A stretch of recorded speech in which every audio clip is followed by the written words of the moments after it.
Vælg en bekvem åben stilling, hvad enten du vælger at ligge eller sidde. Når du bruger lydoptagelsen, så vælg et tidspunkt på dagen, hvor der er mest mulig ro omkring dig. Er der andre i huset, så giv besked om, at du gerne vil være uforstyrret i 20 minutter. Lyt lidt efter almindelige lyde omkring dig og på lydoptagelsen, og bestem dig til at lade almindelige lyde passere, uden at lytte bevidst efter dem. Ganske som når du sover om natten og hører lydene omkring dig, uden at lytte bevidst efter dem. Lad i stedet almindelige lyde, som for eksempel en svag susen på optagelsen, eller vejret udenfor, eller en fjern trafik, som du ikke behøver at lytte efter, få lov til at give ro. Så vil alle almindelige lyde, du hører, kunne give dig en endnu dejligere ro. Alle lyde, som du ønsker at høre, og lyden af min stemme, vil du hele tiden høre klart. Mens du venter, kan du mærke kroppens stilling, hvordan den hviler, hvor tung den føles, og hvordan den synker lidt ned i underlaget. Temperaturen i rummet, lydene omkring dig og måden jeg taler på. Og du kan lade musklerne i benene, fødderne og lårene begynde at blive mere løse og slappe. I det musklerne begynder at blive mere løse og slappe, vil de om lidt begynde at føles lidt tungere, som om de synker lidt dybere ned i underlaget, de hviler på, så de begynder at hvile så dejligt. Og i det musklerne bliver mere løse og slappe i en del af kroppen, vil de også begynde at blive mere løse og slappe i en anden del af kroppen. Lad roen i musklerne brede sig til musklerne omkring maven, så de også bliver mere afslappede. Og lad nu musklerne bagpå og op langs ryggen begynde at blive mere løse og slappe. Løse og slappe. Imens kan du mærke, hvordan kroppen hviler, hvordan den synker lidt ned i underlaget, hvor tung den føles, og mærke, at musklerne bagpå og op langs ryggen begynder at blive løse og slappe. Du kan mærke kroppens tyngde, og hvordan den lidt efter lidt føles lidt tungere. En dejlig og behagelig følelse af tyngde. Lad nu roen i musklerne få lov at brede sig til musklerne omkring brystkassen. Imens kan du mærke, hvor dejligt frit luften passerer frem og tilbage, mens du trækker vejret. Og du kan mærke, når du puster ud, at luften føles lidt varmere, end når du trækker vejret. Og du kan mærke, at hver gang du puster ud, kan du blive mere og mere afslappet. I det du puster ud, føles kroppen mere rolig og afslappet end før. En behagelig følelse af afslappethed og ro, der breder sig mere og mere til alting. Den varme du puster ud, er en varme, der kommer fra musklerne. Den varme føres med blodet, til den når lungerne og pustes ud. Forestil dig, at den varme, der kommer fra musklerne, og som du puster ud, tager spændinger med. Følg din egen vejrtrækning et lille stykke tid, og mærk, hver gang du puster ud, hvordan hver eneste muskel, du ønsker skal blive afslappet, bliver mere og mere afslappet. Samtidig med, at du puster spændinger ud fra hver muskel, som du ønsker, skal blive mere afslappet. Har du lov til at beholde spændingen i musklerne, du ønsker at beholde spændingen i, så du hele tiden har det rigtig dejligt. Efterhånden vil du begynde at mærke, at benene og kroppen og efterhånden også armene og øjenlågene begynder at blive tungere. En tyngdefølelse, der føles meget behagelig. Mens du slapper de muskler af, som du ønsker at slappe af. Imens kan du mærke armenes stilling, hvordan de hviler, hvad de hviler på, hvor tunge de føles, og hvordan de synker lidt ned i det, de hviler på. Og så breder afslappelsen sig til musklerne i overarme, underarme og hænder, så de bliver løse og slappe. Dejligt løse og slappe. Og så til musklerne i skuldre, nakke og hals, så de bliver løse og slappe.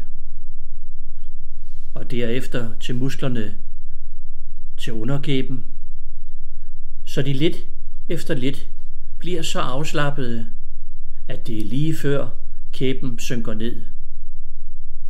Og så til muskler i tændinger og ise. De bliver løse og slappe. Lad nu afslappelsen brede sig til musklerne til øjenlågene. Efterhånden som musklerne til øjenlågene bliver mere og mere løse og slappe, vil øjenlågene, selvom de er lette, begynde at føles tungere. Og de kan blive så tunge, at det vil føles besværligt bare at tænke på at lukke dem op. Så lukker de sig bare fastere og fastere. Lad nu afslappelsen brede sig ind i kroppen, til musklerne omkring karrene. Så udvider karrene sig en lille smule, så blodtrykket bliver lidt lavere. Det er meget sundt. Så hviler hjertet, så det bliver bedre beskyttet mod belastning og anstrengelser, så det lettere holder sig rask. Og ligesom karrene hviler og hjertet hviler, så lad nu den hvile få lov at brede sig til alting, så du fornemmer, hvordan kroppen og alt, hvad der er i den, får en hvilepause, der gør godt. Lad nu den ro brede sig til hjernen. Og om lidt, når du fornemmer, at hjernen begynder at hvile, kan et kvarters hvile på den måde have en virkning som en nats god søvn. Så du bagefter er så udhvilet og afslappet, så godt tilpas, at du har flere kræfter, mere energi, større arbejdsevne, et bedre humør og en endnu bedre evne til at koncentrere dig end før. Så går du endnu lettere og endnu hurtigere ind i en ny, dybt afslappet tilstand næste gang og næste gang. Derfor vil du hver gang du har været i den tilstand mærke, at du får det lidt bedre, både fysisk og psykisk.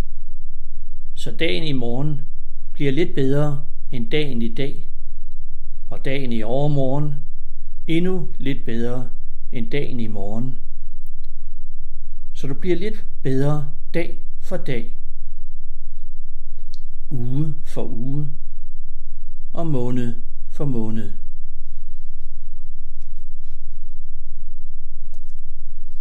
Snart kan du gå i en lige så afslappet eller endnu mere afslappet tilstand af dig selv, blot du vælger en bekvem stilling. Gerne lader din nakke hvile mod noget blødt og tænker på gode følelser, som du har oplevet indtil nu. Samtidig med, at du tæller langsomt baglæns inden i dig selv fra 5 til 1.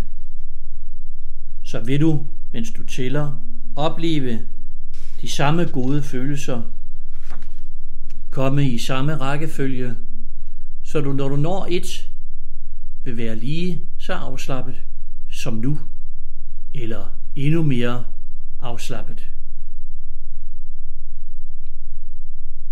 Mens du fortsætter med at blive mere afslappet, rolig og tung, kan du gå ind i en tilstand, hvor man har udvidet bevidsthed, hvor man kan lære på en måde, hvor den ene del af dig er meget vågen og lytter, mens den anden del af dig er meget afslappet.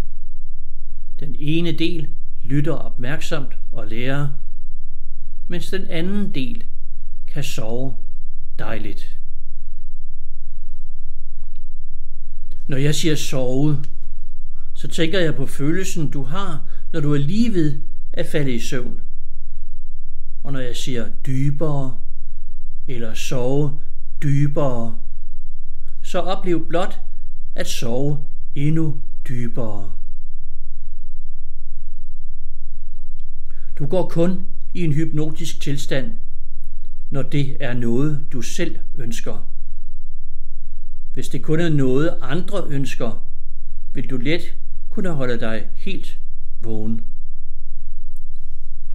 Og du vil kun kunne bringe dig i en dybere hypnotisk tilstand, når du er et sikkert sted. Aldrig, når du færdes i trafikken, eller på anden måde har brug for at sørge for din eller for andres sikkerhed. Der vil du bare føle ro inden i dig, men vil hele tiden forstå at holde dig så vågen, som du har brug for at sørge for din og andres sikkerhed. Men når du ved, du er et sikkert sted, og du godt kunne ønske at lære at gå i en afslappet hypnotisk tilstand, kan du gøre det på næsten samme måde, som når du går i en meget afslappet tilstand. Vælg en bekvem stilling. Lad gerne din nakke hvile mod noget blødt. Lyt efter lidt almindelige, ligegyldige lyde omkring dig, og bestem dig til blot at lade ligegyldige lyde passere. Lad dem i stedet blive signal til ro. Så vil almindelige lyde, som fjern støj fra trafik eller andre almindelige lyde, blot give dig en endnu dybere ro. Når du så tæller langsomt inden i dig selv fra 5 til 1, vil du, når du siger 5, begynde at mærke en dejlig følelse af fjernhed og ro.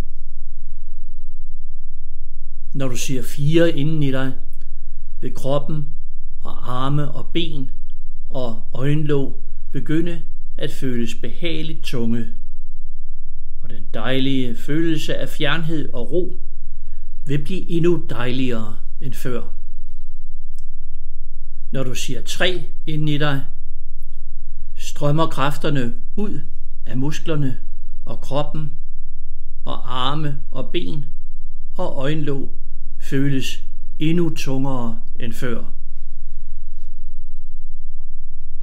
Når du siger 2 inden i dig, bliver øjenlågene så behageligt tunge, at det er lige før øjenlågene vil lukke sig.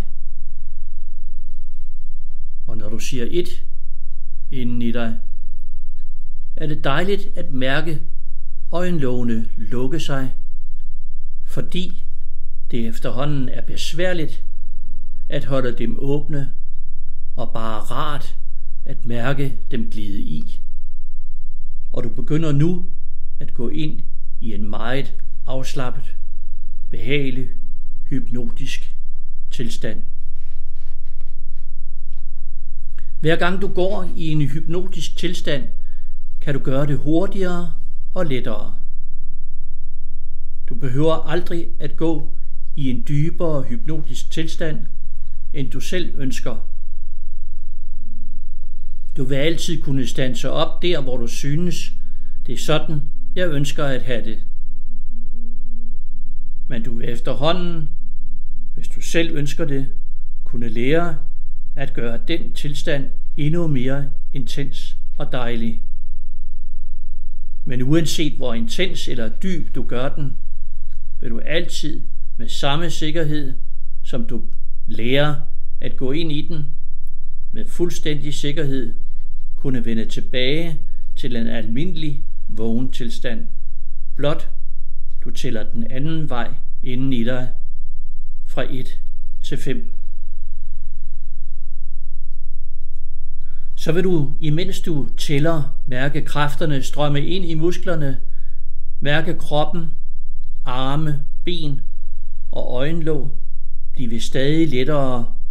Mærke, hvordan du gør dig mere og mere vågen, og at lydene omkring dig igen bliver tydelige.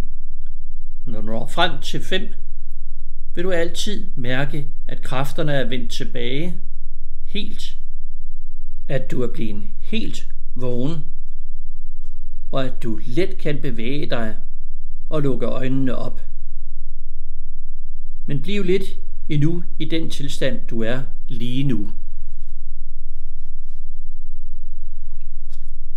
I en hypnotisk tilstand lærer man let. Det man lærer i den tilstand bliver lettere end ellers.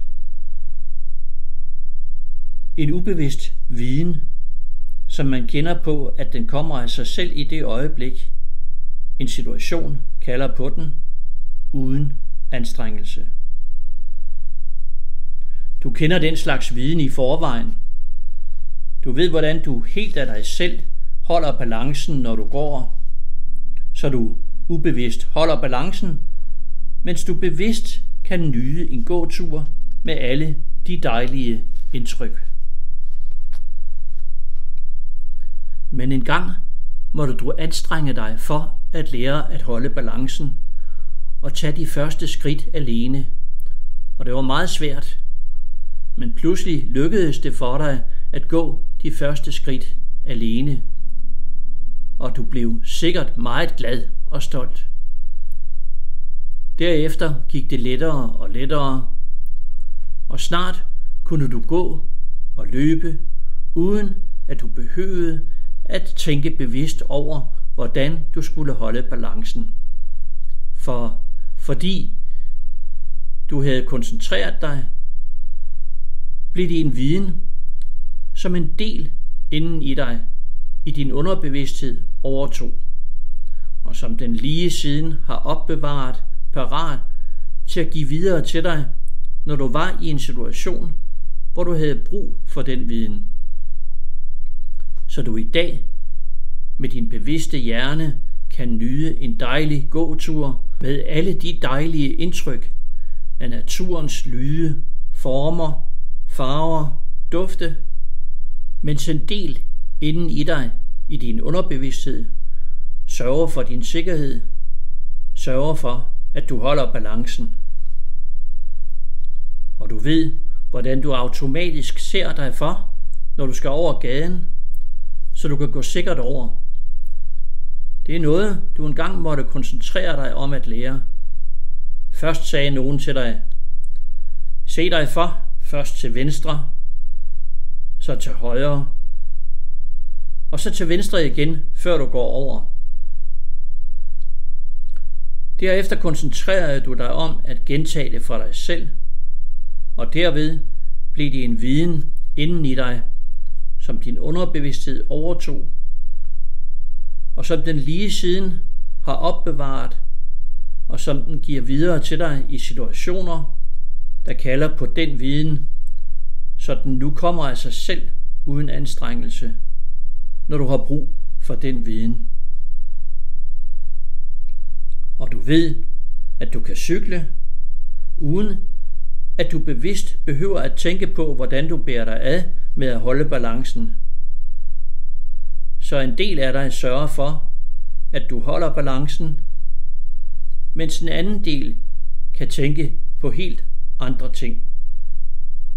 Den ene del af dig, den ubevidste del, har en viden, som kommer af sig selv uden anstrengelse i det øjeblik, der er brug for den viden, mens den anden del, den bevidste del, kan tænke på helt andre ting.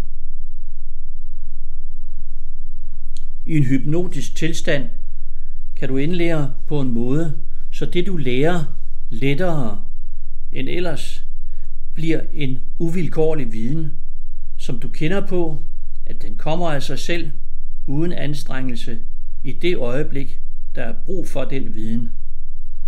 Det hjælper dig til at handle og gøre det, der er rigtigt at gøre i en situation, uden at du behøver at tænke bevidst.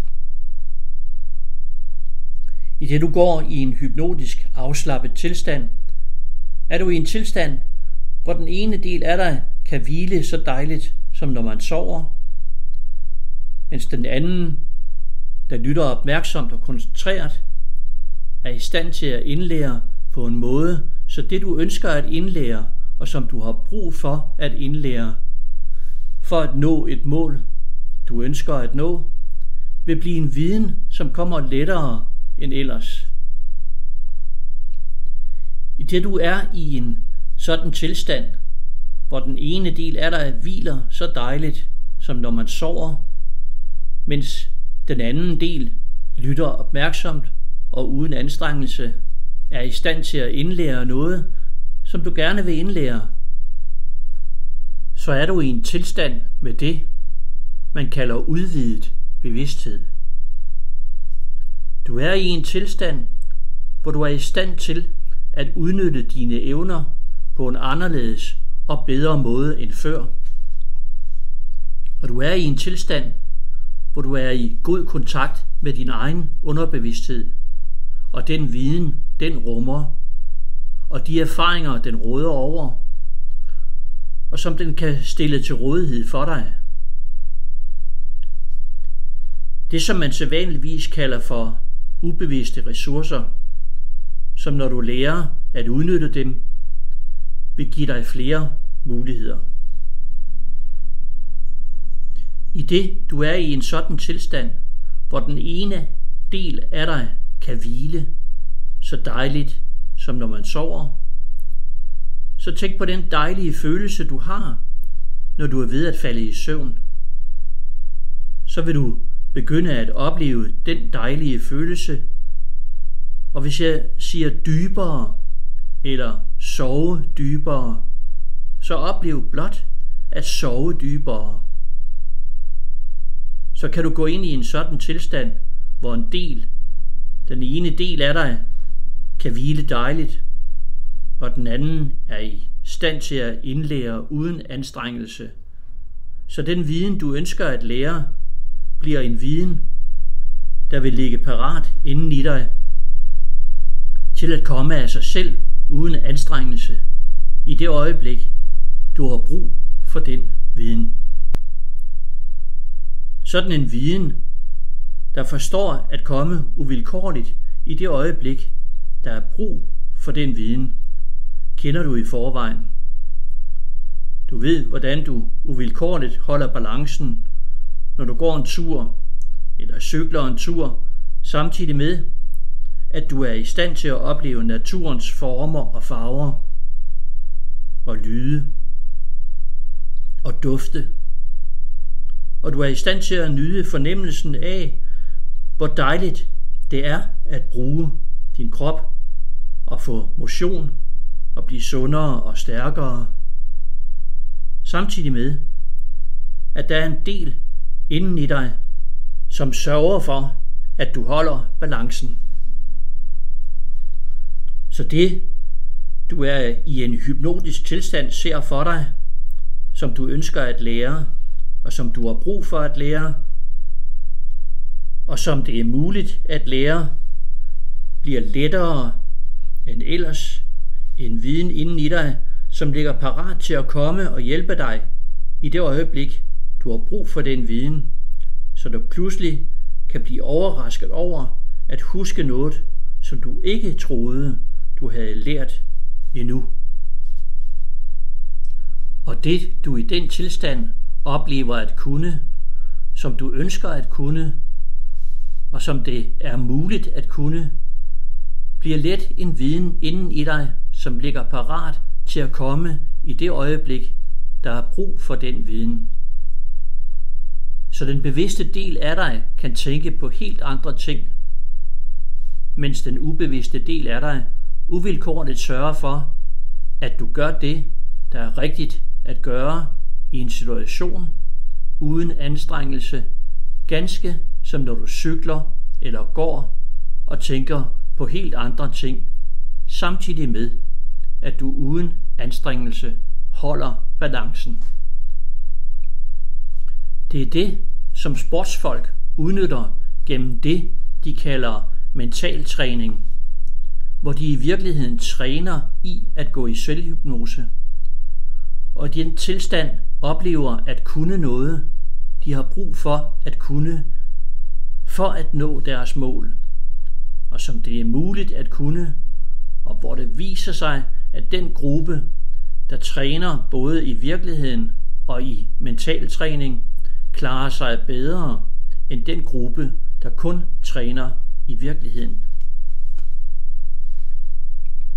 At lære noget i den tilstand betyder både, at du har muligheden for at lære noget nyt, som du ønsker at lære, og at du har muligheden for at aflære en viden, som du ikke længere ønsker eller ikke længere har brug for, og erstatte den viden med en ny viden, som du finder vil være en viden, som kan gøre dit liv lettere eller bedre.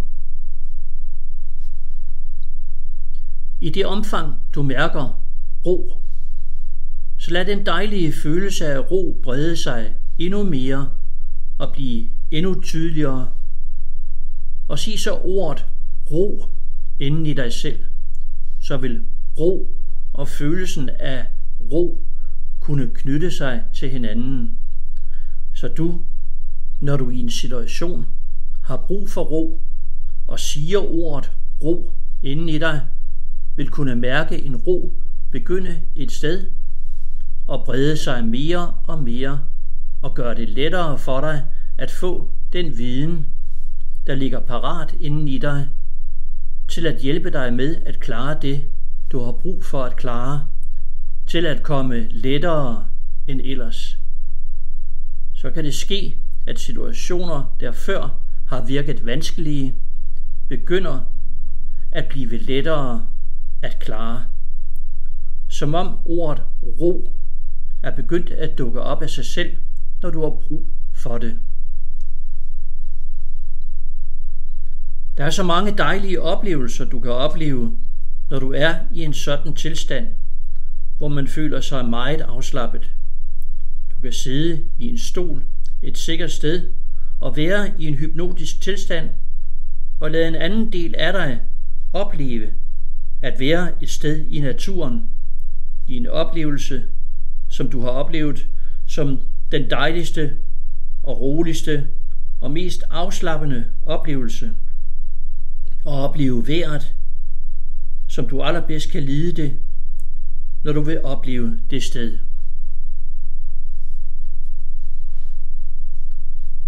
Lad en del af dig, måske den største del af dig, opleve at tage en tur til stranden. Et sted, hvor du kender stranden, og hvor du holder af at komme. Og oplev, at det er en dag, hvor vejret er sådan, som du gerne vil have, at det skal være, når du tager til stranden. Efterhånden, som du nærmer dig det sted, så læg mærke til, hvad du først oplever. Om det er synet af stranden, eller lyden af havet, duften af hav. Når du kommer ned til stranden, så oplev at se ud over havet, og læg mærke til, hvor beroligende det kan være at se et hav i uafbrudt bevægelse, og samtidig så beroligende at se på.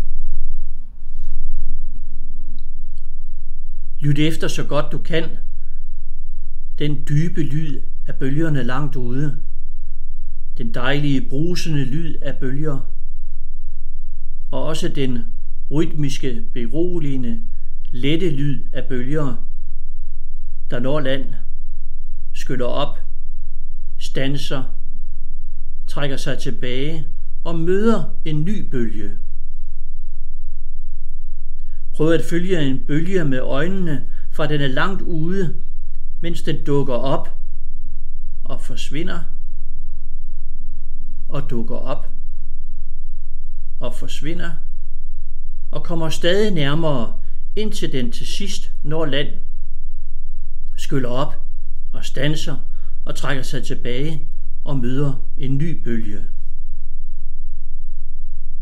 Mærk efter så godt du kan den dejlige oplevelse og duften af hav.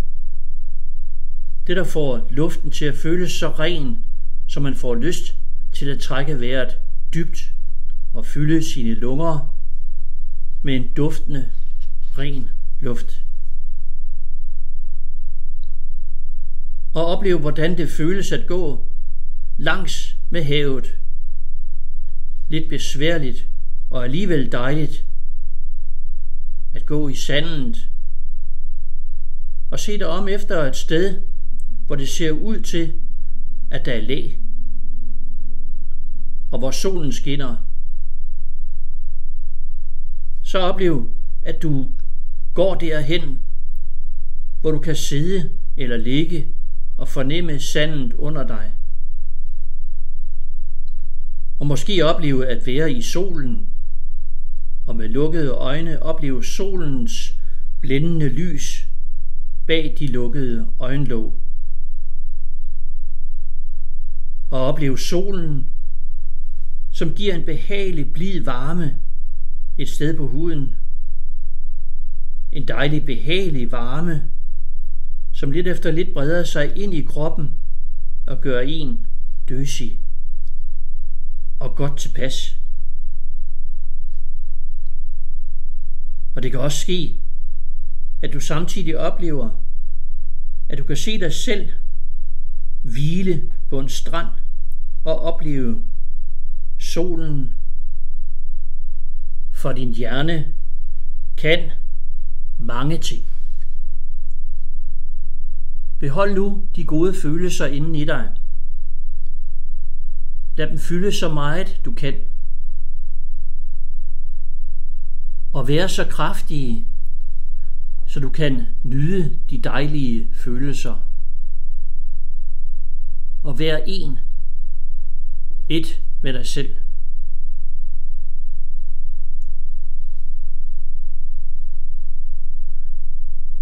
Om lidt kan du begynde at vende tilbage til et sted,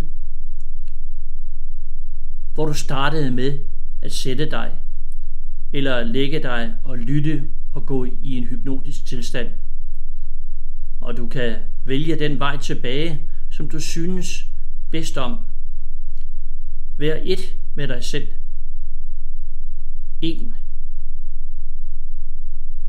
Og vend lidt efter lidt tilbage i dit eget tempo. Og tag de gode følelser med tilbage. Når du er vendt tilbage til det sted, hvor du startede med at lytte, kan du begynde at tælle roligt fremad inden i dig selv, fra 1 til 5, mens du beholder de gode følelser inden i dig. Imens du tæller, vil du mærke kræfterne strømme ind i hver eneste muskel, mens kroppen, arme og ben og øjenlåg bliver stadig lettere. Du vil mærke, hvordan du bliver mere og mere vågen, og hvordan lydene omkring dig bliver som før. Og når du har talt helt frem til 5, vil du altid mærke, at du nu bliver helt vågen, og at kræfterne nu vender helt tilbage, at du er vendt helt tilbage til her og nu, og at du let kan bevæge dig og lukke øjnene op, meget udhvilet og godt tilpas.